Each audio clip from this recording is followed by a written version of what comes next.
हाथरस में मची भगदड़ के 5 दिन के बाद भोले बाबा के नाम से प्रचलित सूरजपाल ने पहली बार मीडिया के सामने आकर अपनी बात रखी है। न्यूज़ एजेंसी एएनआई से की बातचीत के दौरान इस बाबा का अलग ही रूप देखने को मिला। एएनआई से बातचीत करने के दौरान इस हादसे को लेकर जैसे ही रिपोर्टर ने बाबा से उसकी प्रतिक्रिया जानने के लिए माइक उसकी तरफ किया तो उसने अपनी आंखें 30 सेकंड के लिए बंद कर ली। इस दौरान उसने अपनी आंखें बंद रखी और ऐसा लग रहा था जैसे बाबा जानबूझकर ध्यान लगा रहा हो। 30 सेकंड के बाद बाबा ने धीरे धीरे अपनी आंख खोली और उसके बाद अपनी बात रखी। बाबा ने कहा कि जो घटना 2 जुलाई को हुई है उसे लेकर मेरा मन भी बहुत दुखी है। तो अब आप समझिए कि 5 दिन के बाद उन्हें अपने भक्तों की याद आई है। 5 दिन बाद जब वो मीडिया से बातचीत कर रहे हैं और जब मीडिया में जब उनका इंटरव्यू लिया जा रहा है तो 30 सेकंड के लिए उन्होंने अपनी आंखें बंद कर ली और सीधा ऊपर वाले से वो लौ लगाने लगे और वो समझने लगे कि क्या कुछ उन्हें कहना चाहिए और कितने दुखी हैं वो। अगर वो दुखी होते तो क्या इस तरह से फरार होते, इस तरह से गायब रहते, इस तरीके से अंडरग्राउंड हो जाते?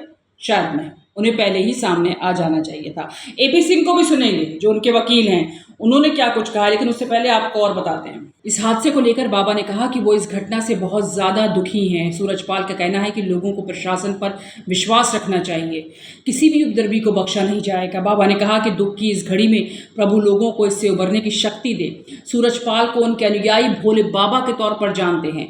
हाथरस में सत्संग के दौरान मची भगदड़ के बाद पहली बार सूरजपाल का बयान सामने आया है। तो ऐसे बाबा के भक्त जो खरीदी गई दर्जनों गाड़ियां जो हैं इस्तेमाल करते हैं सत्संग में। इस बाबा के पास कई आश्रम हैं, इन्हीं में से एक आश्रम है मैनपुरी का जो काफ़ी ज़्यादा आलीशान है, जहाँ पर लगातार गार्ड खड़े होते हैं। तो आप समझ सकते हैं कि हम लगातार इस पर प्रोग्राम कर रहे हैं और आपको बता रहे हैं कि ये बाबा कैसे ऐशोआराम की ज़िंदगी काटा करते थे। कई जगह इनके आश्रम हैं, कई लाखों में इनके भक्त हैं और बाबा खुद प्रकट हुए हैं मीडिया के सामने 5 दिन बाद। भक्तों के लिए उन्हें बहुत दुख है, उन्होंने कहा है, और वो चाहते हैं कि उन्हें इलाज मिले, उन्हें मुआवजा मिले, सरकार उनकी हर तरीके से मदद करे।